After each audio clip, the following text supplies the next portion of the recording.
Bismillahirrahmanirrahim. Assalamualaikum warahmatullahi wabarakatuh. Sahabat Mina, selamat datang di episode podcast Mina to the Point. Program bincang tajam dan lugas dari kantor berita Mina yang membahas isu-isu terkini seputar dunia Islam, Indonesia, dan Palestina secara jernih, kritis, dan tentu saja to the point. Sebagaimana tagline-nya yaitu bicara lugas, berpikir tuntas. Saya Rana Setiawan, jurnalis kantor berita Mina yang akan menemani sahabat Mina untuk mengupas peristiwa besar yang kini menjadi sorotan dunia, di mana armada kemanusiaan terbesar untuk menembus blokade Gaza, yaitu Global Support Watila. Dan kita ketahui ya, dunia menyaksikan kembali bagaimana nurani kemanusiaan bergerak melawan blokade dan ketidakadilan penjajah Zionis Israel. Dan kapal-kapal kemanusiaan yang membawa bantuan untuk rakyat Gaza menjadi simbol keteguhan atau sumut dan solidaritas global di tengah keheningan dunia internasional. Dan pada episode kali ini kita kedatangan tamu yang sangat spesial, sangat istimewa. Ya, telah hadir bersama kita yaitu Muhammad Fatur Rahmat. Mas, terima kasih Mas Fatur Rahmat. Bagaimana kabarnya? Alhamdulillah kabar baik. Luar biasa nih bisa datang ke kantor Mina. Iya, 2 hari lebih ya, dari 2 hari baru dari terakhir ya. Ya kemarin Sabtu malam mendarat tuh di Indonesia. Ya, jadi Mas Muhammad Fatur Rahman adalah relawan Aqsa Working Group dan Ukhuwah Rescue yang tergabung dalam delegasi Indonesia untuk armada kemanusiaan menembus blokade Gaza, yaitu Global Support Watila ya Mas ya. Dan itu menjadi salah satu dari 4 ya relawan dari Aqsa Working Group ya, yang 4 relawan bergabung di Global Support Watila. Nah, sahabat Mina, ya kita langsung saja ya ke inti obrolan ya, di to the point. Jadi saya penasaran nih Mas Fatur Rahman, gimana nih awalnya bisa ikut ya dalam misi Global Support Watila ini, dan apa yang mendorong Mas untuk berangkat ke Gaza? Ya, sebelumnya memang, eee, ada dorongan pribadi dari diri saya sendiri. Banyak, dulu waktu, masih kecil sering diajak oleh orang tua ya menghadiri, konferensi pers, bukan konferensi pers, dalam artian aksi-aksi, pameran-pameran foto tentang solidaritas Palestina ini. Dari itu menimbulkan kecintaan sekali Sejak kecil ya. diajak ya untuk aksi-aksi kemanusiaan ya? Dulu sering kita ajak, di beberapa masjid kan kayak Jakarta Islamic Center, kemudian di beberapa tempat lainnya untuk mengadakan, hal-hal itu, berbau Palestina ini. Dan mulai dari situlah tumbuh dan saya berniat memang, kalau Allah mengizinkan saya berangkat, saya akan berangkat. Nah, Allah mengabulkan cita itu ya, Allah mengabulkan doa itu, dan alhamdulillah kemarin di tanggal 28 Agustus berangkat menuju Tunisia untuk mengikuti misi Global Support Watila ini, Mas. Iya, bersama 4 ya. Bersama 4 delegasi Siapa saja? aktivis. Yang pertama ada Mas Nur Hadis dari Lampung, ini adalah Amir Safar. Kemudian ada saya Muhammad Fatur Rahman dari Depok. Kemudian ada Farid Zanjabil Alayubi dari Cilengsi. Kemudian ada Yusuf Arifin dari Wonogiri. Berempat kita berangkat di tanggal 28 itu ya. Dia luar biasa ya, artinya ada dorongan ya dari awal ya, cita-cita sejak kecil ya. Bahkan saya lihat sih di background-nya Mas juga menimba ilmu di MTS Al-Fatah ya, Pondok Pesantren Al-Fatah Citerep ya. Ya MTS sampai aliyah. Alhamdulillah di Mahat Tafizul Quran Al-Fatah Citerep. Dan kita tahu bahwa Pondok Pesantren Al-Fatah dengan jaringannya di seluruh Indonesia ya, yang berpusat di Lampung dan Cilengsi, itu sangat fokus pada isu solidaritas ya, kemanusiaan saudara-saudara kita yang tertindas ya, khususnya di Palestina dan gerakan pembebasan Masjid Aqsa ya, betul ya, betul. Dia emang dari kecil sudah aktivitasnya mengikuti ya aksi solidaritas tersebut. Dan tentunya saya juga ingin melihat dari dorongan keluarga nih, bagaimana Mas kan ketika terpilih untuk mewakili Aqsa Working Group dan Ukhuwah Rescue, sebagai delegasi Indonesia untuk berlayar ya ke perairan internasional dalam misi kemanusiaan yang mulia ini Armada Sumut Global Potila. Bagaimana? Ada rasa khawatir bagaimana? Iya, namanya orang tua kalau khawatir ada ya, mungkin ada. Cuman namun orang tua memberikan keikhlasan, ridho serta motivasi dan semangatnya yang diberikan kepada saya. Beliau berkata ya, saya selaku orang tua ridho atas apa yang anak saya akan kerjakan, yaitu untuk bisa pergi melakukan aktivis kemanusiaan ya, melakukan kegiatan kemanusiaan, menolong sesama dan kami mensupport apapun yang dilakukannya. Selagi itu baik untuk dia dan banyak orang, maka lanjut aja. Dan itu menjadi semangat serta motivasi saya pribadi karena orang tua mensupport tuh kayak totalik jadi penuh gitu. Saya sendiri maju, gerak dan orang tua tuh mendorong juga biar anaknya maju dan berkembang.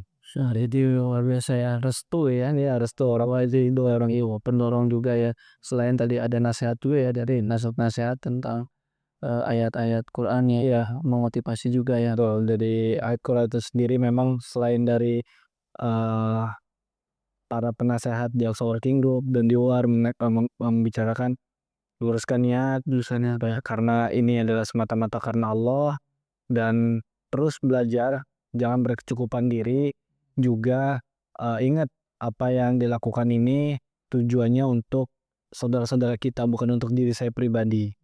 Kemudian disampaikan juga motivasi melalui ayat Al-Quran itu Mas, yang saya pegang betul dari sebelum berangkat, dari masih di Indonesia sampai sekarang, itu adalah At-Taubah ayat 38. Yang dengan kesibukan saya ya, saya meninggalkan segala apa yang saya punya di Indonesia, kerjaan saya tinggal, saya keluar, kemudian aktivitas kampus yang lagi aktif, saya tinggalkan beberapa kegiatan-kegiatan di luar yang saya tinggalkan, karena untuk memenuhi panggilan Allah, untuk bisa memberikan manfaat kepada orang lain, menolong kepada sesama. Karena Muslim satu dan lainnya adalah laksana satu tubuh ya, kal jasadil wahid. Untuk Global Sumut Potila itu diwakili oleh ada pewakilannya dari Sumut Nusantara ya. Iya betul. Potila ya, yang dimana koordinator secara langsungnya adalah dari Malaysia ya, Cinta Gaza Malaysia, Bang Nazir ya, Anuri ya. Betul. Yang dimana sebelumnya itu memang kami juga ikut itu di Malaysia. Campaign untuk Sumut Nusantaranya dari konvoy darat dari Kelantan ya sampai ke dari Selangor sampai ke Kuala Lumpur Malaysia itu Perdana Menteri. Nah, yang Mas ini karena memang tadi spare itu tidak berangkat di Malaysia tetapi langsung ke Tunis ya. Betul. Jadi karena Malaysia itu 23 peserta ya yang 23 kemarin aktivis yang ikut di kapal itu ya. Dan terintercept semua gitu ya. Sekarang baru pulang juga. Ya, dan itulah jadi Sumut Nusantara ini yang menjadi koordinator semua yang ada di Asia, negara-negara Asia yang berkumpul ya, aktivis-aktivisnya khususnya Malaysia dan Indonesia ya Mas ya. Nah, jadi memang pergerakannya juga memang sesuai dengan Sumut Nusantara ya. Karena mengikuti arahan mereka dan kita juga di bawah naungan mereka kan untuk pergerakan dikomandoi oleh tadi Tuan Nadil An-Nuri sebagai koordinatornya dan menjadi bagian dari steering committee juga di globalnya global Sumut Potilanya. Dan yang memutuskan untuk ke kapal pun ya nanti ini juga menarik karena awalnya sebetulnya bukan di kapal utama, betul nggak? Di kapal yang akan berangkat ke Gaza ya, tetapi ke observer ya. Ini itu juga bisa nanti kita bisa ceritakan ya. Sebelumnya tapi di awal nih kita mau runut dulu nih supaya tuntas. Jadi selama perjalanan ke Tunis itu kita sudah tiba dan setelah tiba berkumpul dengan para aktivis ya, aktivis internasional di sana. Itu apa saja yang dilaksanakan Mas? Iya, memang pada saat training itu dijadwalkan tanggal 2 sampai tanggal 4 September. Itu kita pelatihan di gedung buruhnya mereka di basement. Banyak delegasi di situ yang tadi saya bilang 47 negara dengan ratusan aktivis yang ada di dalamnya, termasuk ada pada saat itu Greta, Diego, dan itu masih dia berangkat dari Barcelona, Spanyol. Betul. Jadi kita di situ paling dengan steering committee dan dengan teman-teman yang lain. Ada aktivis beberapa ini juga sebenarnya beberapa flotilla sebelumnya. Oh jadi alumni lah. Iya, ada alumni di situ dia memberikan masukan-masukan, memberikan Jadi memberikan dorongan juga ya, motivasi dan juga langkah-langkah strategis pada saat pelayaran. Mulai dari saat itu ada saya lupa namanya, seorang perempuan. Dia ikut pada saat itu 2008. Armada pertama 2008, armada pertama flotilla kalau nggak salah itu 2008. Yang isinya ada perempuan, khusus perempuan. Women Coalition. Women Coalition. Dia ikut berangkat. Kemudian ikut lagi pada Mafi Marmara, banyak teman-teman dari alumni Mafi Marmara 2010. Itu masuk Turki berarti ya? Yang Turki. Dan beberapa aktivis-aktivis lainnya yang ikut benar di flotilla sebelum ini. Jadi semua tidak hanya Global Sumut Flotilla pasti. Iya, sebenarnya ini yang hadir di sana ya. Banyak alumni dari flotilla sebelumnya yang ikut turut hadir. Tapi memang ada beberapa yang tidak ikut karena mungkin keterbatasan umur, karena kita lihat mereka sudah sangat sepuh sekali dengan pengetahuan yang luar biasa dan pengalamannya itu respect sekaligus motivasi pribadi ini. Oh, ada yang paling tua ya? Ada, sekitar umur 60 sekian gitu, saya lupa. Itu luar biasa. Dan itu sekali. Kalau saya dari Amerika, dia veteran Amerika. Dari Amerika, jurnalis kalau nggak salah. Ayn Rand, dia tuh ikut di flotilla sebelumnya dan jadi ini semakin mendorong Mas ya. Itu dia yang tua aja bisa ikut sampai sini, apalagi saya harus lebih maju lagi sampai masuk ke Gaza gitu. Luar biasa ya. Jadi apa saja pembekalan yang diberikan? Ya, pembekalannya kita diberikan pengetahuan tentang manajemen kita, mulai dari pada saat persiapan sampai nanti hendak berangkat, semuanya di manage betul Mas. Mulai dari perlengkapan yang kita bawa pada saat nanti ke atas kapal itu bebannya tidak boleh lebih dari 10 kilo per orang, karena memang bobot itu yang menentukan penting dan krusial di atas kapal. Kalau keberatan kapalnya lambat, kalau kurang pun perbekalan kita nggak maksimal nanti. Jadi benar-benar di manage. Kita mulai dari makanan, alat tidur, alat ibadah, barang-barang pribadi, jaket sebagainya itu di manage semuanya. Dan kemudian ada barang-barang yang memang tidak boleh dibawa. Barang-barang kayak pisau, hal-hal yang mungkin ya bakal jadi inilah kecurigaan atau alat bukti menuduh kita. Ya makanya kita di sana nggak punya pisau. Jadi hanya punya pisau pun pisau roti. Ini buat makan ya. Yang buat makan itu kita hanya punya pisau roti, nggak ada pisau tajam. Gitu. Catatan ini bahwa bukti bahwa kegiatan armada ya dan misi kemanusiaan terbesar Global Sumut Flotilla ini memang murni tanpa kekerasan tanpa violence dan murni damai ya. Iya. Aksi damai. Karena kita membawa bantuan kemanusiaan aja Mas, kita nggak ingin perang, kita nggak ingin hal-hal buruk terjadi, hanya membuka blokade dan memberikan bantuan kemanusiaan. Jadi tujuannya itu, pesannya apa? Pesannya itu, pertama pesan misi ini adalah membuka mata dunia dengan apa yang terjadi di Gaza, membuka kebisuan dunia, dan yang kedua adalah membuka atau mendobrak ya blokade yang dilakukan oleh Zionis Israel terhadap Gaza. Sudah lebih dari 730 hari Gaza digenosida total, ya, dilaparkan total, dan kita ingin membuka koridor kemanusiaan untuk memberikan bantuan yang aman dan selamat hingga ke rakyat Gaza itu sendiri. Karena kita tahu ya, bantuan kemanusiaan di Gaza itu sebenarnya nggak kurang Mas, cuman aksesnya yang dibatasin gitu. Banyak banyak mobil kontainer membawa bantuan kemanusiaan dari itu tertahan. Jadi nggak bisa masuk di perbatasan karena dibatasi aksesnya. Yang saya tahu tuh hanya sekitar 70 paling banyak atau berapa kontainer gitu. Yang seharusnya mungkin ratusan kontainer per hari yang untuk mengakomodir kebutuhan sehari-hari rakyat Gaza. Namun itu kan jumlahnya dari puluhan keratusan itu kan sangat jauh ya, tentu itu akan menimbulkan hal buruk lah, mungkin dari kekurangan gizi yang kita lihat anak-anak bayi itu prematur segala macam, itu kan sebabnya karena mungkin ibunya kurang vitamin. Kurang gizi, dan ya kita ingin membuka blokade Zion di sini dengan aman dan selamat juga tanpa kekerasan. Dan itu memang kapal ini membawa bantuan ya kemanusiaannya.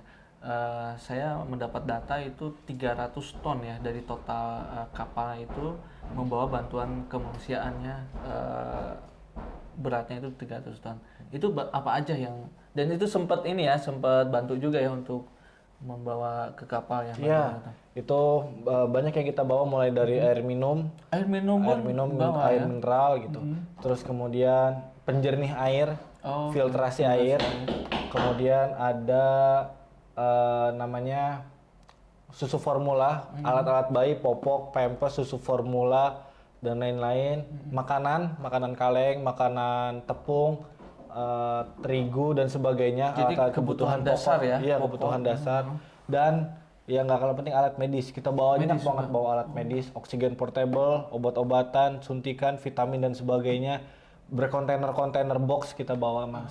Itu banyak, hampir di setiap kapal tuh disediain untuk alat medis. Alat medis pasti ada di situ. Untuk nantinya kita berikan langsung. Itu untuk persiapan yang kita persiapkan untuk bawa bantuan. Nah, itu jadi itu tadi kita sudah memastikan ya dari pihak Global Sumut bahwa ini adalah misi untuk mengirim bantuan ya, menembus blokade, mengirim bantuan kemanusiaan segera gitu ya, dan tanpa kekerasan dan damai, asik damai. Ya, jadi itu ditekankan di situ ya. Iya, ditekankan selalu kita pada saat mulai pelatihan, ini adalah misi non-violence, misi tanpa kekerasan.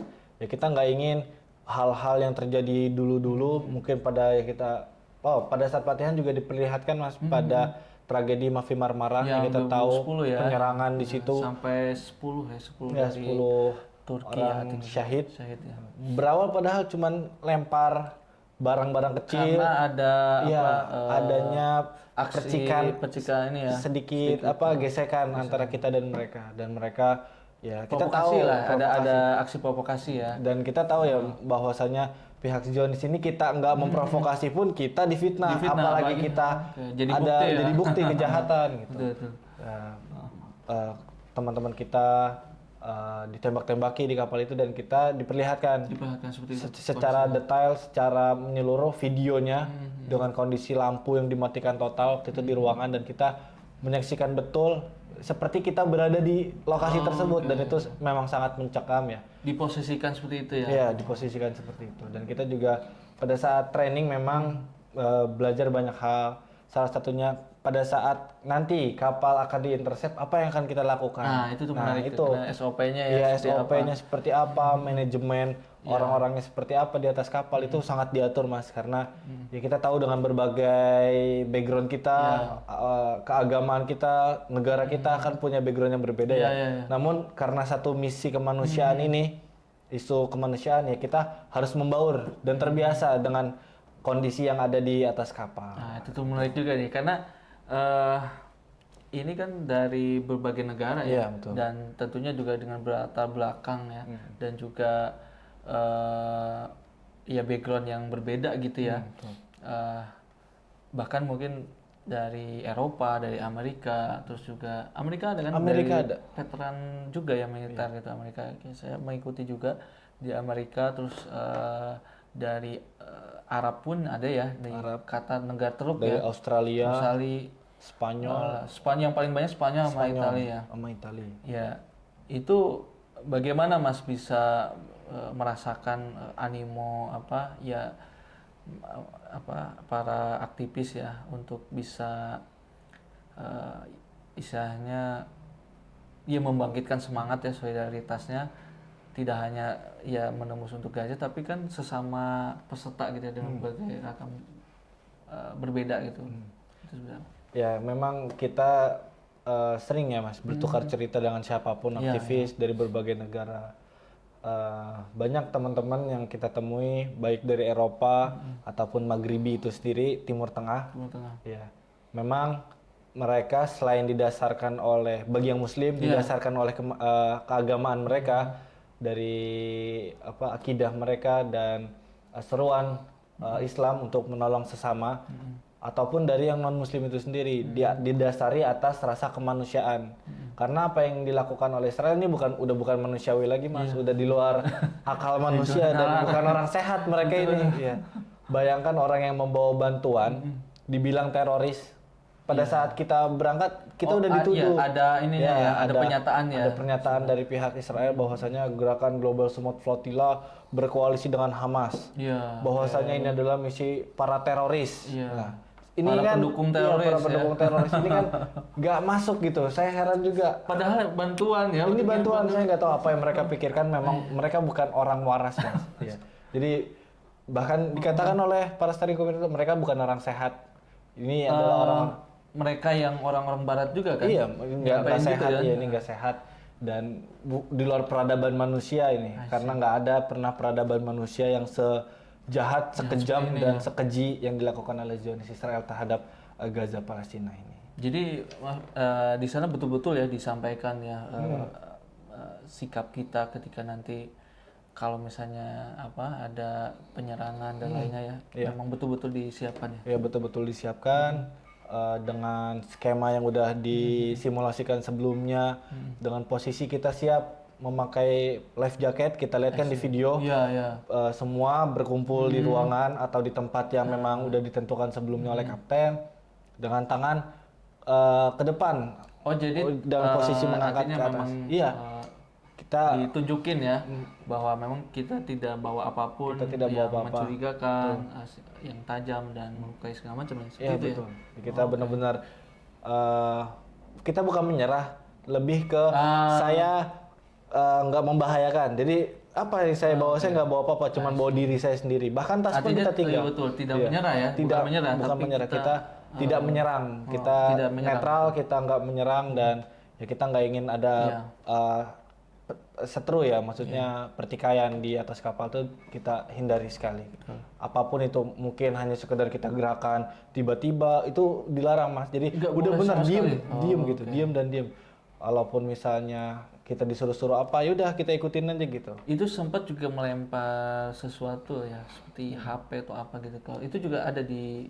Iya, itu ada dua, dia ada SOP-nya. Jadi gini, mereka pada saat di atas kapal kita tuh memang sudah membawa HP yang siap dibuang ke laut. Jadi bukan HP-HP yang utama, HP jadi bagus. Udah dipersiapkan udah juga. Dipersiapkan. Barrier handphone atau apa itu namanya. Jadi dan itu isi data ya, data. Ya, makanya HP-HP penting itu tinggalin, laptop, tablet itu tinggalin. Jadi hanya bawa HP biasa buat jadi yang ke kapal itu nggak bawa sama sekali HP pribadi lah gitu. Iya, mungkin ada yang bawa, cuman itu udah haknya dia. Cuman kan dari awal panitia selalu menegaskan, HP kemungkinan akan dibuang ke laut. Jadi pastikan HP yang digunakan adalah bukan HP yang penting gitu, karena ya candaan mereka nanti kalau misalnya HP-nya kebuang jadi milik ikan. Iya benar-benar. Karena dibuangnya ke laut gitu. Iya. Dan terbukti pada saat yang kita lihat tuh di Tensep itu kan kelihatan ya di put your phone in water, dibuang, semua harus dibuang. Iya ya. Kita melihat juga waktu live itu kan ya. Kita dilihat di trackernya terus live secara langsung ya kapal-kapal yang sempat diintercept itu memang ada yang beberapa aktivis yang langsung melempar seperti itu. Nah, Mas sendiri waktu setelah pembekalan itu kan berarti sudah siap ya, sudah siap berangkat ya. Nah itu ada mulai adanya intimidasi atau serangan di sama itu. Itu gimana nih? Apakah Mas kan mendengar juga ya dari kapal dari gelombang pertama di Spanyol kan, itu sudah mulai ada serangan drone, aktivitas drone yang mencurigakan sampai melemparkan bahan peledak dan sampai membakar salah satu kapal ya, dan itu kayaknya kapal penting juga ya. Itu gimana bisa? Memang Global Smooth Flotilla ini jadwalnya mundur Mas dari pelayaran utama. Harusnya dia tanggal 4 atau 6 itu sudah di Tunisia. Tanggal 1 baru berangkat. Tanggal 1 September dia baru berangkat. Dan pada saat berangkat, itu badai di laut. Badai. Jadi mengharuskan beberapa kapal balik lagi ke Barcelona untuk merepair atau merapihkan beberapa hal teknis. Dan banyak juga memang armada yang balik kanan ke Barcelona dulu. Jadi keterlambatan mulai dari situ. Dan pada saat bertolak dari Barcelona menuju Tunisia, memang sudah ada aktivitas drone yang memantau pergerakan kita. Tapi memang belum ada aktivitas dalam artian penyerangan, mungkin baru memantau berapa kapalnya, siapa aja yang di atas kapal gitu, sampai setibanya di Tunisia. Nah, pada saat di Tunisia kami mundur cukup jauh dari jadwal yang dijadwalkan karena kapal dari Barcelona itu baru sampai di Tunisia pada tanggal 6 September, 6 sampai 8 September karena ada banyak kapal dan mereka nggak langsung datang semuanya bertahap gitu. Itu sekitar tanggal 6 sampai 8 September. Kami masih pelatihan. Sampai saat itu masih pelatihan yang dijadwalkan hanya 2 hari, ini bertambah sampai seminggu lebih. Wah, di situ makin banyak koordinasi, makin banyak masukan-masukan, dan kita teman-teman yang lain juga diajarkan penanganan medis secara singkat, pengenalan medis secara singkat dan lain sebagainya.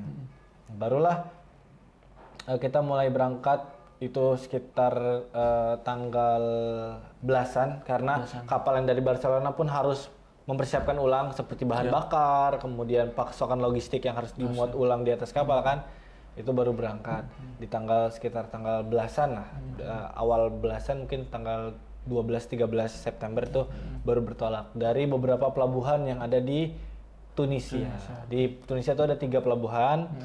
Itu ada Gamart, Sidi Bou Said, dan satu lagi adalah La Marta atau apa gitu. Nah, ini ada 3 pelabuhan yang umum sih digunakan yaitu Sidi Bou Said. Yang banyak kapal-kapal dari 12 flotilla itu di Sidi Bou Said. Dan di sini juga penyerangan itu terjadi. Penyerangan terjadi di situ juga. Di Sidi Bou Said. Mas sempat ke TKP lokasi? Iya, sempat. Pada saat malam pertama memang kita lagi di hotel posisinya, dan besoknya kita datang ke lokasi. Memang dijaga oleh militer dan polisi, Mas. Jadi kita bisa masuk pelabuhan, cuman kita nggak bisa mendekat ke kapal. Ya karena dibatasi aksesnya oleh pihak otoritas yang berkepentingan. Itu 2 malam berturut-turut tanggal 8 dan 9 September. Langsung ya, serangan langsung.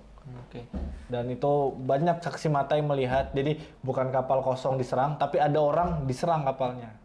Ada orang yang di atas di itu. situ. Ya, jadi memang kapal itu nggak semua aktivis yang pada saat dari Barcelona datang di Tunisia itu nggak semuanya pindah ke hotel, tapi banyak dari mereka yang memang masih tinggal di atas kapal.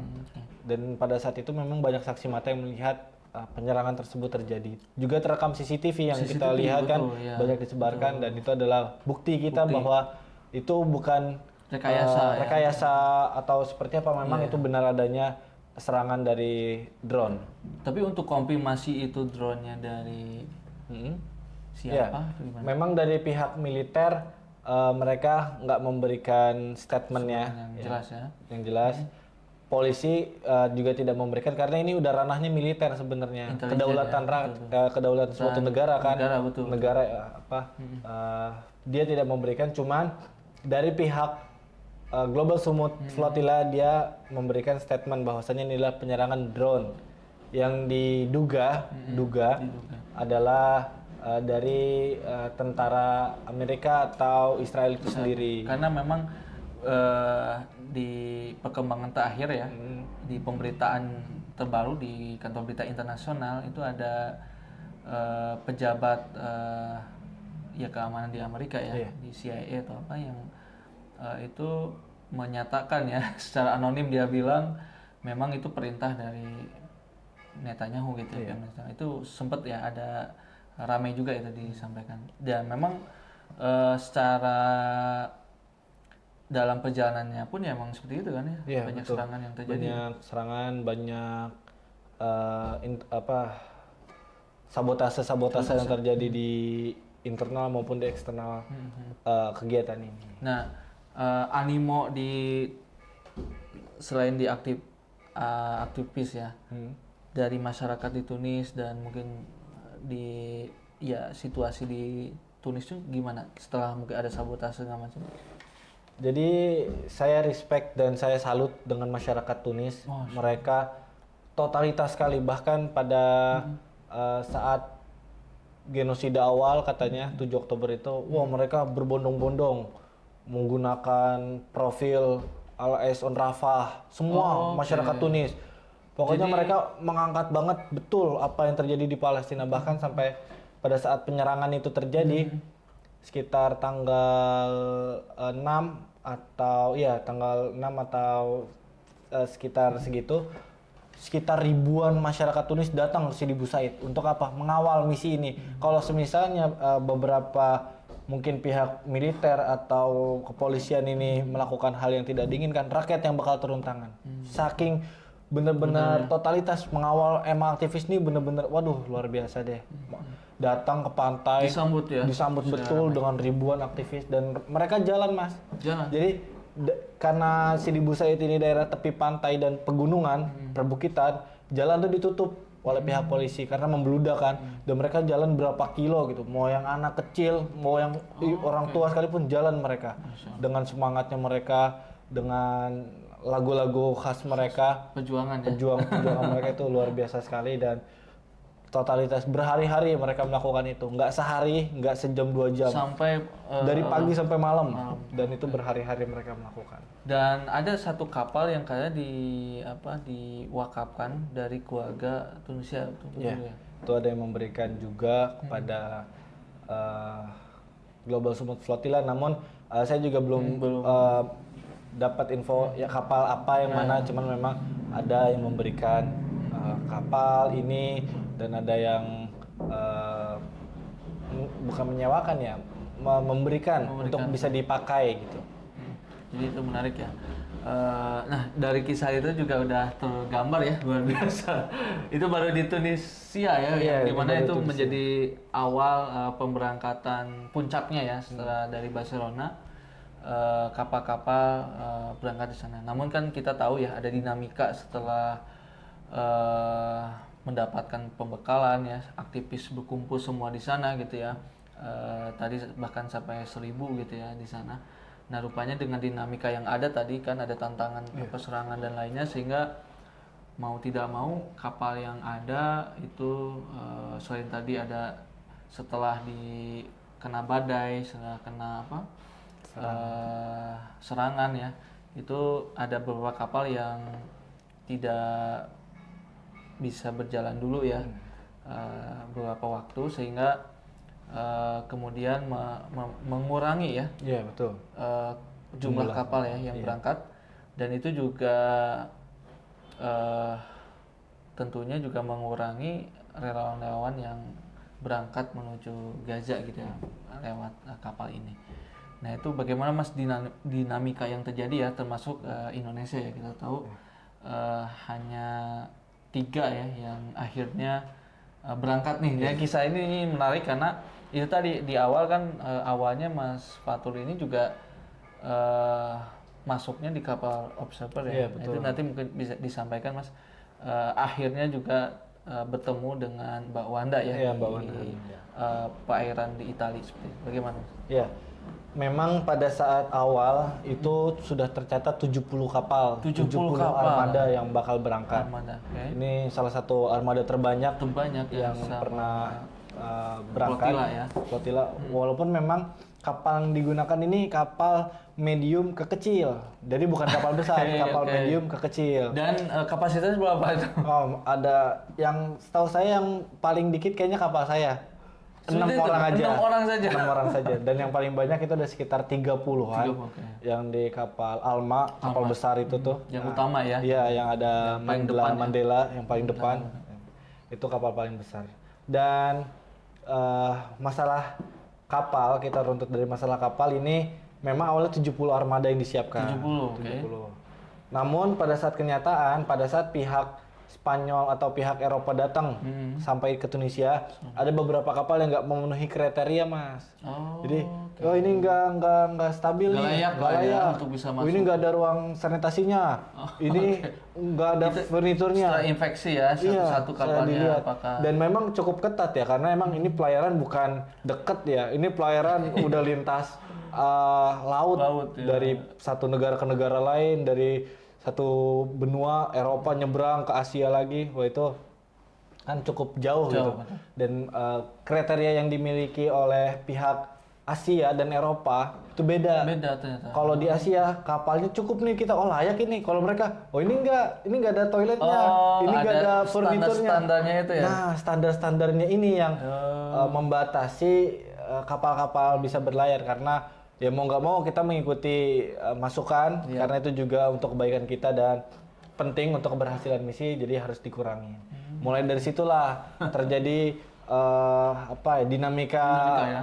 aktivis berkurang atau tidak bisanya terangkut oleh kapal ya dari situ. Dan memang sampai hari itu nama saya pribadi belum ada dalam daftar list nama. Betul, masih belum Termasuk ada. yang 4 dari AWG itu ya. Iya, termasuk yang 4, namun ya kita tetap konsisten lah, kita optimis, kita bisa berlayar, kita tetap ikut, kita menyemangati teman-teman yang akan berlayar nantinya, ya, kita kawal terus, ya, kita berpikir positif, ya semoga nanti di detik-detik akhir akan ada nama untuk kita bisa ikut berlayar. Dan Jadi itu artinya tidak berhenti begitu saja ya. tidak berhenti atau menyerah, ya nggak ada nama saya nih, udahlah saya pulang, enggak, kita bakal tunggu sampai semua kapal berlayar. Baik dengan saya atau baik dengan kita ataupun tanpa kita di dalamnya kita tungguin. Dan itu juga mulai arahan dari pusat sini Iya, Jakarta. dan kita ya. terus melakukan koordinasi ya. tiap hari, tiap jam, karena luar biasa Mas dinamika di lapangan. Bisa jadi menit ini yes, Berubah ya. berapa detik kemudian berubah. Oke, Itu emang sesuatu yang lumrah terjadi di sana, dan sampai teman-teman tuh punya kata-kata unik lah. Ketidakpastian adalah suatu kepastian. Jadi di sana tuh banyak yang nggak pasti. Itu udah pasti emang begitu gitu. Oh, kita udah maklum banget lah.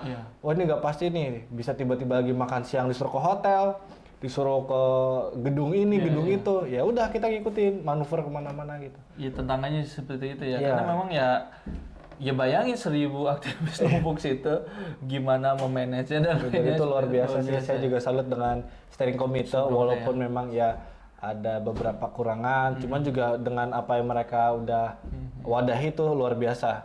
Dan itu salah satunya tadi ya dengan pengurangan kapal, aktivis banyak yang pulang lebih awal dikarenakan satu dan hal sebenarnya mereka tidak mau pulang, Mas. Iya, Mereka mau tetap ikut berlayar, cuman memang qadarullah hanya mengizinkan beberapa armada yang berlayar, dan itu pun waktunya bertahap. Jadi nggak satu hari semua berlayar. Iya, dia bertahap. Mulai dari beberapa hari, 1 hari, pagi, sore, malam di jadwal, dan orangnya random. Kita nggak tahu sebelumnya dia bisa ikut apa enggak, tiba-tiba bisa ikut. Yang sebelumnya ada namanya nih di list awal, tiba-tiba nggak ikut. Jadi memang diacak lagi oleh panitia.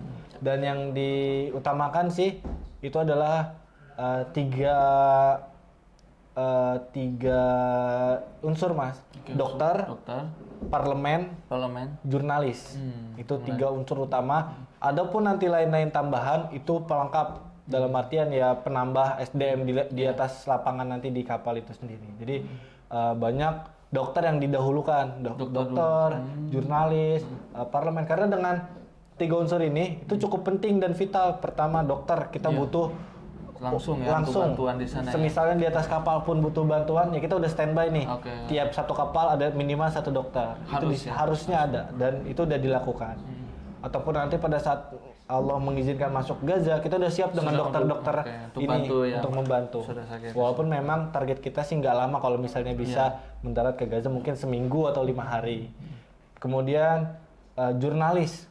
Kalau bukan karena jurnalis, teman-teman media, gimana info ini bisa keangkat keluar kan? Nah itu penting. Jadi banyak, termasuk Al Jazeera juga ikut ke dalamnya. Dan kami, saya pribadi itu memberikan info dan pembaharuan ya kepada media-media di Indonesia, Ini khusus jujur udah jadi AWG, jurnalis kemudian juga ini. dadakan dengan situasi yang menuntut bisa ya, Bismillah, palu gada, Insya kita Allah. coba. Gitu. Dan kantor berita Mina juga tentunya sangat terbantu sekali ya dengan laporan dari Mas Fatul ya dari lapangan. Jadi kita juga melaporkan langsung perkembangan Global Sumut Potila ya, termasuk saya sendiri yang mengkoordinir pemberitaan Global Sumut Potila di kantor berita Mina. Kalau bisa dicek ya sahabat Mina di laman utama minanews.net itu website Mina, itu langsung ada banner Global Sumut Potila. Dan Biasa. mayoritas itu laporan eksklusifnya ya dari Mas Fatur nih. Termasuk yang apa naik tiang naik layar. ini menarik nih karena tadi sudah disampaikan bahwa penting sekali kita mengikuti terus ya perkembangan dari aksi armada kemanusiaan ini gitu ya. Jadi dan bahkan konten-konten Mas ya, maka yang laporan Mas itu yang masuk di medsosnya minanews.net itu luar biasa Mas yang pembacanya. Bung Randy sampai berapa Bung? Sampai ratusan ribu ada yang lihat viewersnya. Jadi Masya Allah juga sahabat Mina yang berada di Indonesia maupun di luar ya, yang mengikuti website kantor berita Mina dan juga medsos Mina, khususnya dalam perkembangan Global Sumut Potila, ini menjadi langkah ya untuk nyata kita mendukung perjuangan kemerdekaan Palestina. Menarik saya ini. Jadi lanjut Mas. Tadi sebelum ini ya berarti dinamika itu terjadi terus Tiap hari, tiap waktu. Iya. Dengan pengurangan aktivis yang mungkin membuat beberapa orang berpikiran ya pesimis nih. Cuman di sana sama sekali nggak ada orang yang pesimis Mas, alhamdulillah. Dan itu waduh luar biasa. Mereka menunjukkan semangat itu dan mereka menunjukkan optimisme bahwa kita bisa ikut, bahwa kita bisa berlayar gitu. Kalaupun bukan kita, orang-orang udah mewakilkan kita dan mereka terus mengawal keberangkatan kita. Mereka menyambut kita ya, mendoakan kita pada saat di Sidi Busai. Kita lihat mereka menyalakan flare lampu, mereka memberikan semangat dengan bernyanyi dan bernasyid. Wah itu luar biasa, menambahkan semangat ya, asupan semangat buat diri kita. Memang seperti itu adanya aktivis-aktivis tadi dari berbagai background, dokter, jurnalis, dan satu lagi tadi parlemen ya. Karena kita butuh orang yang kuat di bidang politik untuk mengepus atau untuk menekan dari pihak pemerintahan itu sendiri. Pemerintah dari masing-masing negara itu ya untuk masing-masing bisa negara. Ayo hentikan genocide ini sekarang seperti ya. Nah, termasuk Indonesia kan Mas ya. Indonesia akhirnya juga bukan berarti mundur ya, tetapi memang akhirnya menyerahkan kursi itu kepada yang utama tadi ya. Tetapi memang ada tadi ya arahan bahwa memang dari Indonesia juga mengawal terus sampai akhir perjalanan ini, seperti itu Mas ya, ada arahan seperti itu ya. Betul, kita bakal terus ikut sampai benar-benar seluruh kapal itu berangkat, baik dengan kita maupun tanpa kita. Jadi tidak istilahnya langsung balik kanan lah istilahnya. Kita terus mengawal, kita ikutin pembaharuan, kita kawal Global Sumut Potila sampai benar-benar tidak ada satupun kapal yang ada di Tunisia itu ya. Baru artinya kita sudah balik berangkat semua gitu. Iya, Baru betul. Delegasi dari Indonesia, khususnya AWG dan UAR ini kembali ya. Dan salah satu ada Mas ya yang sampai membantu untuk loading bantuan kemanusiaan yang pada kapal-kapal yang udah siap ya berangkat ya, seperti itu. Nah sampai ada pengumuman naik kapal gimana itu? Ya, pada saat itu memang dinamika dan sebagainya terjadi ya. Banyak orang yang bertanya-tanya, banyak orang yang pengen sekali ikut, baik yang muda seperti saya ataupun memang yang udah lanjut usia, banyak orang-orang tua ya. Mungkin termasuknya saya yang muda Mas. Paling muda ya? Muda ya. Oh, ada yang termuda yang 18 tahun. Cuma dari Amerika kalau nggak salah apa UK saya lupa.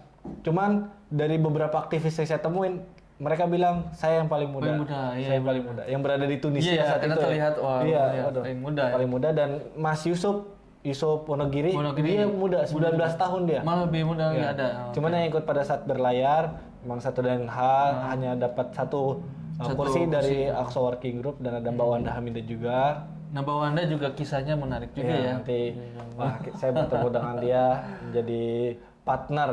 Tandem selama di Sisilia. Yaitu Mas, awalnya memang kami berangkat itu di kapal Observer dengan Tuan Nadir selaku steering committee dari dan juga ketua dari Global Sumut Nusantara. Nah, ini tugas observer tuh apa? Nah, dari awal tugas Observer ini bertugas pertama mengawasi dari konvoi Global Sumut Flotilla, pergerakan semua kapal ya di belakang ya. Iya, terus memastikan apa yang perlu dicukupi. Kita kemarin mendengar kapalnya Mbak Wanda hilang bahan bakar. Jatuh di laut, ya, jadi kehabisan bahan bakar. Nah, kapal Observer nanti yang akan memfollow up dan mencari informasi atau mencari bala bantuan untuk mengirim ke sana. Kapal-kapal yang bermasalah ya. Ya, terus kemudian mengkoordinasi, karena di kapal inilah koordinasi itu terjadi. Jadi semua ya. Semua yang misalnya beberapa berlayar mereka masuk data-data datanya di kapal Observer. Dan memang dari rencananya tidak masuk ke Gaza ya? Iya, dari rencana tidak masuk ke Gaza. Awalnya mereka akan berlabuh di Mesir. Jadi memang mereka ngasih gap yang cukup jauh, sekitar mungkin 50 nautical mile kurang lebih dari konvoi terdepan. Karena bila mana konvoi ini tersep, ini masih ada waktu untuk langsung balik arah ataupun ganti haluan gitu. Karena dia akan membawa bukti ke pengadilan internasional. Data-datanya ada di situ semua, termasuk ya kita lihat ya video-video SOS, kemudian data dari aktivis itu sendiri. Kita ngisi formulir Mas pada saat pelatihan tuh. Sebelum ini berangkat juga ngisi formulir apa Mas? Lengkap banget, nama, email, alamat, terus nomor yang dihubungin darurat, darah, alergi, terus kesehatan, terus keterampilan apa yang dimiliki. Wah, itu pokoknya all in di situ semua ada. Termasuk tadi kan golongan darah yang semana-mana mungkin jika ada hal-hal emergensi seperti mungkin sakit atau apa, ya kita bisa dapat data darah itu secara lengkap yang tersimpan database-nya di kapal Observer ini. Jadi luar biasa ya. Kapal vital ini. Betul. Dan Mas sempat ke situ sempat. Saya awalnya memang yang sempat kita lihat di video meloading itu buat di kapal Observer. Nanti bakal kita bawa berlayar. Nah, namun memang pada saat hari H saya berangkat harusnya Isya waktu Tunisia, waktu Isya. Tapi pada saat dari siang kita udah persiapan bawa tas segala macam peralatan kita udah drop, termasuk tas saya udah di drop. Udah masuk kapal, udah taruh di kasur, kapal itu ada kasurnya, kita taruh di kasur, kita manage barang-barang bawaan, dan tepat beberapa menit sebelum berangkat ada kabar kapal ini nggak bisa jalan karena kelebihan orang.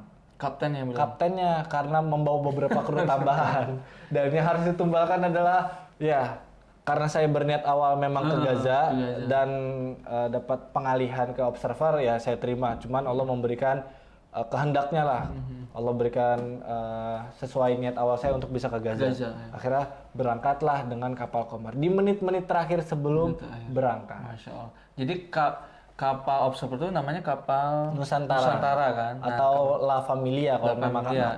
Nah, kapal Nusantara ini ternyata bebannya cukup banyak, dan akhirnya harus berpindah ke kapal yang sedang bersiap ke Gaza justru. Iya, betul. Ini kapal terakhir nih nanti yang bakal. Malah kapal terakhir dari Tunisia. Jadi harusnya Observer yang terakhir, cuman kita ketunda Mas. Ketunda juga. Saya dipindah ke kapal Qamar, saya nanya detailnya kapal Qamar kayak gimana, berjenis sailing boat, isinya 6 orang, kemudian dari 4 warga negara.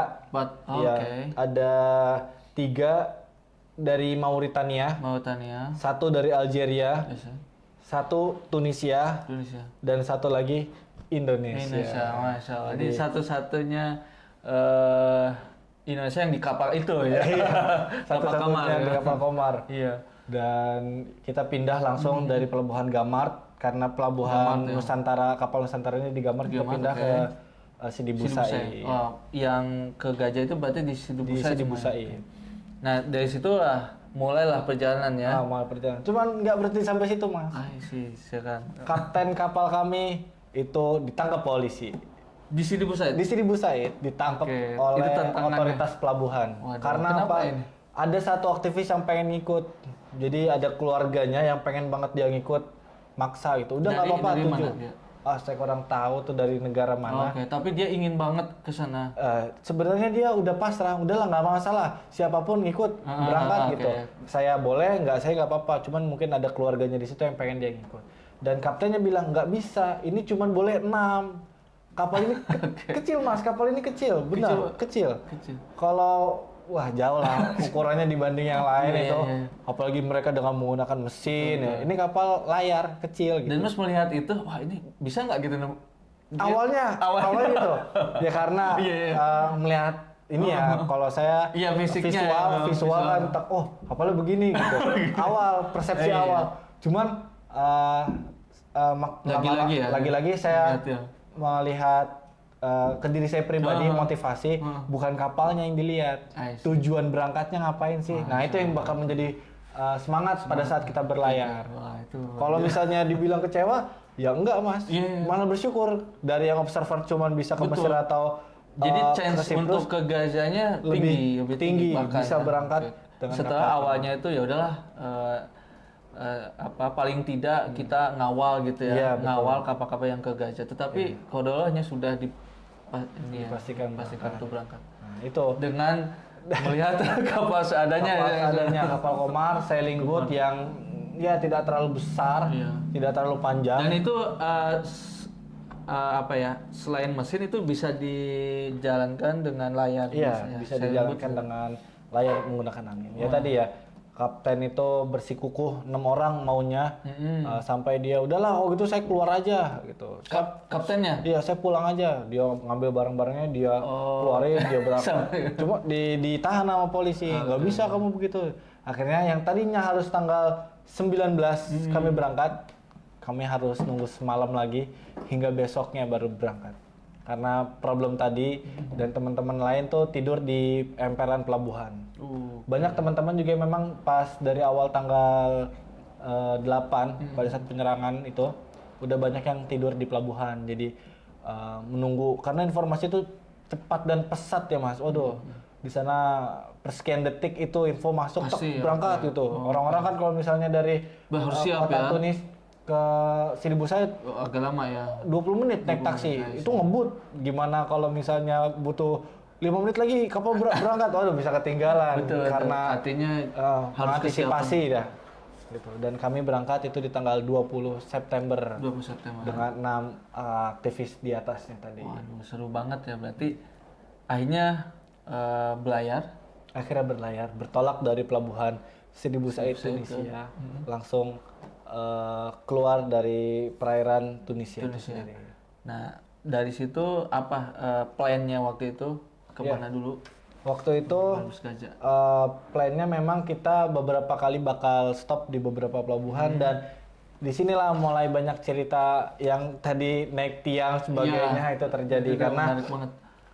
kapal ini berjenis sailing bus ya Mas lagi-lagi. Pada saat hendak sore dari pelabuhan Sidi Busai itu udah mau maghrib, kita bertolak, itu angin dan ombak lagi besar.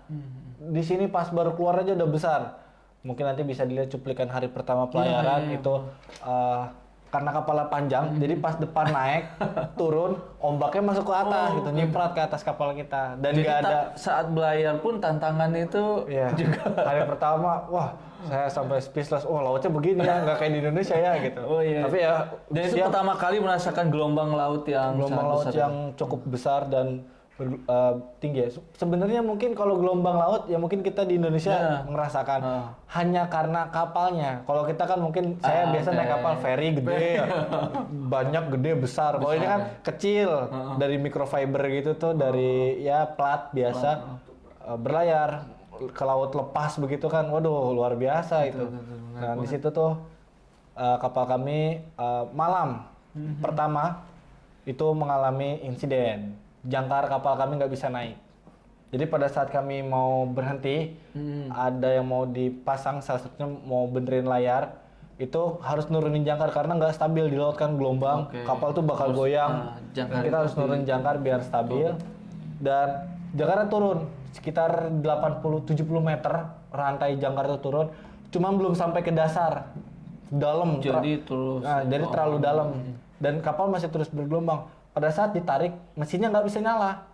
Otomatis kan tarik manual. Bayangin dengan rantai kapal 80 meter dan berat jangkar yang cukup berat, nariknya berapa kilo mas? Itu susah sekali dan kapten memilih buang aja. Akhirnya kita buang jangkar kita. Buang jangkarnya? Dibuang jangkarnya. Baru keluar dari Tunisia beberapa nautical mile, kita buang jangkar kita. Dari kita nggak punya jangkar. Makanya kita mengandalkan kalau mau berhenti berlabuh, harus berlabuh, harus nempel. Nggak bisa tengah. Di tengah atau mungkin dekat dengan pelabuhan ya nggak bisa, harus benar-benar nempel ke darat. Waduh, luar biasa. Itu baru malam pertama dan berikutnya akan lebih seru lagi. Nah ini gimana nih? Jadi akhirnya ke perairan Italia. Iya, kami dari Tunis itu bergeser dulu. Kalau nggak salah ke pelabuhan Hamad atau di Eljem gitu, pokoknya masih daerah Tunisia pinggir. Itu untuk membenarkan layar tersebut. Karena itu pas kita buka, ketiup angin, tong, saking kencangnya itu tegang, besi atasnya patah dan jatuh layarnya. Dan itu layar utama ya? Layar utama yang besar. Akhirnya ya kita menggunakan mesin dengan ya kita tahu ini bukan kapal motor, bukan kapal mesin. Jadi mesinnya itu hanya sebatas penggerak pendukung lah. Dan kepakai di situ untuk sampai ke pelabuhan berikutnya. Itu Mas waktu layar itu memang Mas sendiri inisiatif untuk ini atau? Ya, saya menawarkan diri. Jadi pada saat paginya itu kita ke pelabuhan, kita nempel dan kapten nanya, aduh rusak. Saya nanya nih, kenapa Cap? Apa yang rusak? Ininya patah gitu. Yaudah, nggak apa-apa, saya yang naik. Iya udah nggak apa-apa kamu yang naik. Lagi paling ringan badannya, ya karena badan saya paling kecil. Indonesia udah kecil, ya ringan, udah naik gitu. Kaptennya orang mana dia? Kaptennya orang Tunisia. Langsung, oke. Baik kaptennya nih, luar biasa. Dan ya kita naik di situ dengan posisi masih ada gelombang karena di dalam pelabuhan ya sedikit gelombangnya, cuman masih bergelombang. Naik dengan menggunakan alat seadanya yang ada di atas kapal ya. Memang sebelumnya saya pribadi itu aktif di UAR, mengikuti banyak-banyak. Ada beberapa latihan, salah satunya vertical rescue ya, untuk naik-naik ke bidang-bidang tinggi kayak gitu. Ya. Karena yakin ada ilmunya gitu ya, ada pengalaman yang sudah diberikan dari Mas Fatur di UKH Pata Rescue ya. Ilmu-ilmu yang diberikan tentunya ini jadi bermanfaat ya sama misi itu ya, sehingga Mas Fatur juga sangat pede sekali itu untuk pokoknya udah kayak panjat pinang gitu ya. Dari teman-teman penasehat terus teman-teman di Indonesia juga bilang lakuin inisiatif apapun, semua pasti maksudnya baiklah. Inisiatif mungkin kita buat sarapan. Nah, salah satunya sarapan kita juga digilir di sana buat makan. Dan inisiatif sekecil apapun pasti berguna. Dan pikiran saya, saya harus jadi orang bermanfaat nih, harus ngasih bisa faedah di atas kapal. Udah saya aja yang naik ke sana. Tingginya mungkin sekitar 10 lebih tuh, 10 meter lebih. Dan tiangnya nggak terlalu nggak terlalu ajek ya. Kalau dibanding tiang listrik mungkin lebih kuat tiang listrik kali Mas. Jadi goyang-goyang. Iya, goyang-goyang. Waduh. Itu kan mengerucut dari besar makin atas makin sedang kecil gitu. Kita naik nyangkutin pengait, kita pasang pengait itu dan dipasang dan alhamdulillah selesai. Jadi sekitar 15 menit kita benerin itu bisa lanjut jalan lagi. Nah itu memang jadi viral itu jadi video ya. Dan kita sempat beritakan juga itu Mas. Saya juga nggak tahu tuh tiba-tiba temen kirim video. Nah di videoin ya. Berarti emang waduh. Fatur hero katanya. Enggak lah, saya cuma nolong doang. Saya bilang gitu. Nggak ada hero-hero. Semua di sini pahlawan. Dan akhirnya semua setelah diperbaiki bisa berlayar kembali ya. Bisa berlayar kembali. Nah itu kemana lagi? Dan kita melanjutkan ke tempat yang namanya Pulau Pulau Pantelleria. Pantelleria. Iya, kita berhenti di Pantelleria buat isi bahan bakar. Bahan bakar. Karena kita bawa persediaan bahan bakar cadangan, kita isi di sana sekaligus melapor kepada pihak terkait di Italia untuk kedatangan kita, misi apa segala macam. Kita sekitar istirahat di sana 1 malam dan besoknya kita bergeser kembali. Ini berarti di hari kedua. Berarti hari ketiga Pantelleria langsung menuju Sisilia. Nah ini yang akhirnya jadi terakhir ya? Iya, jadi terakhir di Pulau Sisilia ini. Dan ini yang jauhnya Mas, dari Paling jauh, Pantelleria ke Sisilia tuh lumayan jauh. Oke. Dan lama juga ya membosankan karena yang kita lihat hanya awan, bentangan laut ya, dan awan aja, udah cuman itu aja oke. yang kita lihat. Tapi kita di atas kapal banyak cerita dengan aktivis dari di atas kapal itu. Mulai ada yang dari pekerjaan dia sebagai lawyer, pengacara, terus ada dokter, ya ada pentarjim, wah macam-macam lah. Jadi memang ya asik juga ya, jadi ngobrol-ngobrol, Nambah relasi. ya nambah relasi gitu ya, dan ya tentunya semangat solidaritas dari para aktivis yang berada di kapal itu akan semakin solid ya, Iya, betul. Di dalam kapal sendiri. Nah, oke, dari Sisilia itu berarti armada yang utama itu udah mulai ke perairan internasional ya Mas? Ya, beberapa udah mulai bertolak, cuman juga mungkin ada sekitar 10 yang masih di Sisilia, tepatnya di pelabuhan Portopalo. Portopalo itu. Pelabuhan Portopalo bukan pelabuhan pertama kami di Sisilia, karena kami harus berangkat ke Porto Pozzallo lebih dahulu. Portopalo, oke. Ya, di sana ada beberapa kapal, tiga kapal, yaitu pertama kapal kapal dari Komar itu sendiri, kemudian Tikeo dan kapal Mawal. Nah ini kapal Mawal nih kapal sailing boat juga, cuman ukurannya lebih besar sedikit, ada sekitar 12 aktivis dia, 2 kali lipat dari kapal Komar. Itu lebih parah kapalnya, tiangnya dua-duanya patah dua-duanya, jadi rusak parah dan dia di situ udah beberapa hari. Gitu. Termasuk kapal Tikeo juga yang berada di situ, dia mengalami mesin ngebul, mesinnya berasap, dan mau nggak mau kita harus berangkat lebih awal untuk berangkat ke Portopalo di hari itu juga. Berarti menjadi rombongan terakhir betul ya di armada Sumutwati lainnya. Betul, menjadi armada terakhir. Nah, berarti di situ juga apa ada dinamika lain itu ketemu Ya, pada saat kami di Portopalo, memang kami sudah mendapatkan info bahwasanya Mbak Wanda ada di pelabuhan tersebut. Jadi ya. Dari Indonesia ada juga ya satu itu lewat kapal Kaiser ya. Kaiser, betul. Kaiser ya. Iya, dan sampai ke Portopalo. Sampai Portopalo. Nah, yang disayangkan, lucu sekaligus disayangkan. Pada saat saya sampai, ini adalah hari pertama saya di Sisilia, hari kedua. Itu Mbak Wanda udah hari ke-6. Oh, dia udah 6 hari. Sebelumnya udah di situ. Udah di situ. Dia berangkat lebih awal, tanggal 16 apa tanggal berapa gitu. Dia sudah di kapal Kaiser kapal Kaiser udah berada di Portopalo. Jadi lebih lama dia. Jadi Marangsono Mas dia. Iya, udah 6 hari lebih. Oh, jadi udah ketemu ya. Ketemu. Saya datang ke situ. Saya dapat info dari teman yang lain. Ada orang Mas Fatur, Mbak Wanda lagi di situ tuh. Coba cari kapal Kaiser. Saya cari, ketemu kapalnya. Saya tanya sama aktivisnya waktu itu jam 1 malam. Saya ingat jam 1 malam. Nih, Mbak, ada yang namanya Wanda nggak? Karena di sana ngomong pakai bahasa Arab Inggris, ya, atau bahasa isyarat juga boleh. Ya, itu bahasa. Jadi komunikasi terakhir. Komunikasi terakhir itu. Kita nanya, ada Mbak Wanda nggak di sini? Wanda. Oh ada. Barusan aja berangkat. Pindah pelabuhan. Oh, berangkat lagi. Iya, dia pindah pelabuhan. Tapi kapal yang sama beda? Kapalnya sama. Sama. Kaiser. Kapalnya beda-beda. Beda. Pindah ke kapal yang lain.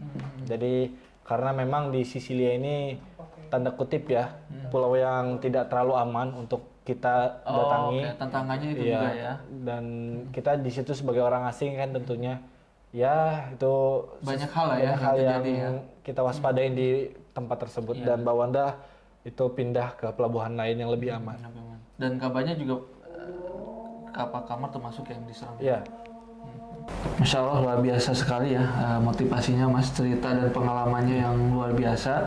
Dan sahabat Mina dimanapun berada yang masih terus menyimak di Mina to the Point, dan ini menjadi segmen terakhir nih Mas. Setelah tadi penyampaian dari awal Mas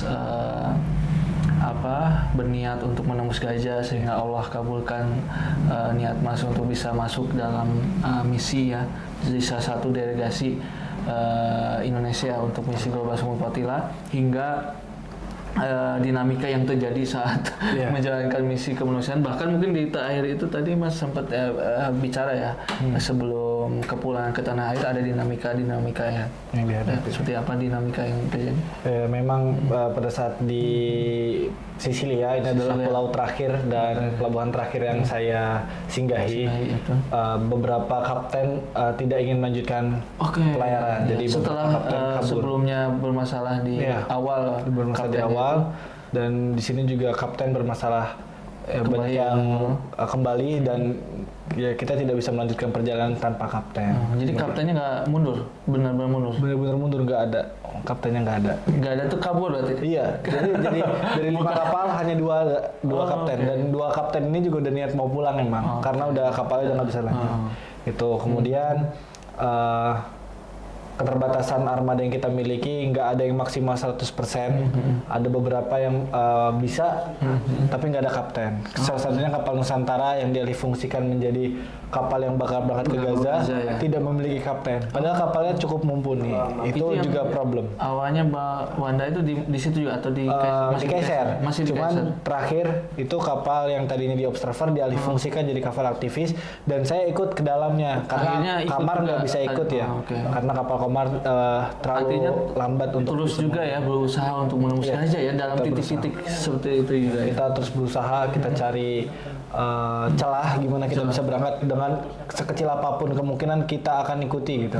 Dan sampai karena ada motivasinya Mas ya, karena kita punya misi yang sangat besar juga ya. Di sana akan ada pembangunan rumah sakit ibu dan anak di Gaza nanti yang diinisiasi oleh sayap perempuannya Aqsa Kingdom ya, Maimunah Center. Jadi ini juga menarik Mas ya, karena ada dorongan itu gimana caranya supaya ada orang Indonesia yang bisa masuk ke Gaza itu yang menjadi satu ini ya. Iya, itu salah satu motivasi beratnya. Berarti masuk ke Nusantara, sempat masuk juga? Sempat masuk ke Nusantara, sampai kemarin kepulangan saya itu memang berada di kapal Nusantara. Dengan sisa aktivis yang tidak sampai 1-2 tangan ini habis, itu tersisa segitu, mungkin sekitar 8-10 orang. Terakhir 8 dari 15 dari hampir total waktu di Portopalo tuh ada 30 nurun ke 20, nurun lagi ke 15, dan nurun lagi ke 10, dan seterusnya makin mengurang lagi. Dan Mas ada yang terakhir nih. Paling terakhir. Karena memang udah amanat dan memang arahan kita bakal jadi orang terakhir yang bakal pulang dari aktivis itu terjadilah penyerangan intercept ya. Iya, dan di situ kita tahu bahwasanya pihak Zionis Israel melancarkan setidaknya 3 serangan besar. Pertama di Sidi Busaid, 2 kali menjatuhkan bom di atas kapal Alma dan kapal saya kurang ingat satunya, yang jelas satunya Alma, menargetkan bahan bakar karena itu dekat dengan bahan bakar cadangan kita. Jadi memang udah tertarget ya, udah ditarget untuk bisa membakar. Kemudian yang berikutnya adalah penyerangan kapal di Laut Mediterania. Ya, sebelum ada intercept, kurang lebih 14 kapal diserang oleh drone. 14 kapal diserang dan tercatat semuanya di flotilla tracker. Kemudian yang kita tahu lagi, kapal diintercept dan diculik dan jigat oleh pihak Israel yang berada di laut internasional, bukan laut Israel, karena Israel nggak punya laut Mas. Semua laut yang ada di situ milik Palestina dan bukan milik Israel. Jadi di zona merah itu ya, yang memang jadi langganan untuk intercept ya oleh penjajah Zionis ya. Iya betul. Kapal-kapal yang masuk ke Gaza ya. Ya luar biasa Mas, masalah itu jadi catatan ya, penting ya, sejarah, solidaritas ya, dukungan untuk saudara-saudara kita ya di Palestina, dan langkah ini tentunya tidak terhenti sampai situ ya Mas. Iya betul. Tadi juga sampai disampaikan ini sampai orang paling sedikit pun gitu ya yang mencoba untuk menembus Gaza akan terus bertahan gitu ya. Maka sebelum kita tutup nih Mas Fadlur Rahman, mungkin ada pesan terakhir atau harapan ya yang ingin disampaikan untuk generasi muda khususnya di Indonesia agar terus peduli pada Palestina. Mungkin pesan saya sekaligus nasihat pribadi untuk saya pribadi, pertama yaitu mau bagaimanapun kalian atau saya atau kita semua selaku kaum muda yang tidak mengambil peran atau hanya sebagai penonton sejarah yang sedang berlangsung, itu sangat rugi dengan bagian ini. Mari kita ambil bagian, kita ambil apa yang kita bisa kerjakan, sedikit apapun itu sangat berarti untuk kemerdekaan bangsa Palestina. Apa yang kalian lakukan, mungkin teman-teman AWG di hari Jumat, tiap Jumat di depan Kedubes, itu adalah hal aksi terus yang membuka dunia. Kita tahu bahwa sekitar 42 negara dunia Eropa membuka suara atas kemerdekaan Palestina, dan ini adalah dimulai dari hal-hal kecil. Oleh karena itu, mari terus kita suarakan kemerdekaan Palestina, ambil bagian dari saksi sejarah, kemudian terus belajar dan menggali informasi dari buku ataupun lain sebagainya. Dan saya informasikan terakhir, ini bukan perjalanan kami terakhir, ini adalah hanya sebagian kecil. Kita akan terus melakukan pelayaran flotila-flotila lainnya untuk bisa menembus blokade Gaza. Bahkan sampai hari ini masih ada kapal gelombang kedua ya, yang diinisiasi oleh Freedom Flotilla Coalition dan 1000 Medlin yang berisi oleh jurnalis dan dokter yang sedang berlayar ada ke Gaza. kapal ya? Ada 9 yang tercatat, sekitar ada 11 yang mungkin ikut dalam barisan ini. Bahkan ada satu kapal yang itu ratusan ya? Iya, itu sekitar 100 aktivis. Isinya hanya dokter dan jurnalis di dalamnya. Dan kita mendapatkan info bahwasannya tadi malam itu salah satu kapal di wave kedua ini diintercept kembali oleh Israel. Mari kita terus kawal dari pelayaran flotila ini untuk bisa berangkat menembus blokade Gaza yang dilakukan oleh Zionis Israel. Masya Allah. Luar biasa, Mas, pesan yang sangat menyentuh dan menguatkan kita semua. Tentunya terima kasih banyak atas waktu dan kesempatannya, dan semoga pesan dari Mas ini menjadi pengingat bahwa perjuangan ini masih panjang ya, dan kita punya peran masing-masing ya yang tentunya terus ya aktif untuk berkontribusi untuk saudara-saudara kita yang masih merasakan penderitaan dan tertindas. Dan sahabat Mina sekalian, sebelum kita akhiri, silahkan bisa tulis ya komentar mewakili ya perasaan kalian semua malam di podcast malam ini ya, diskusi ini bincang-bincang ini gitu ya. Silahkan komen di komen yang sudah disediakan gitu ya, apa perasaan-perasaan kalian, dan mungkin juga curahan perjuangan ya untuk terus kita gelorakan gitu ya. Dan tentunya jangan lupa ya untuk update terus pemberitaan Palestina dan juga dunia Islam hanya di website kantor berita Mina, minanews.net, dan follow media sosial TikTok, IG dan lainnya ya, minanews.net, dan tentunya subscribe YouTube Mina Horizon biar terus update dengan konten inspiratif. Sekali lagi simak terus update-annya, dan tentunya kita akan ikuti Mina to the point, bicara lugas, berpikir tuntas hanya di YouTube Mina Horizon. Terima kasih. Assalamualaikum warahmatullahi wabarakatuh.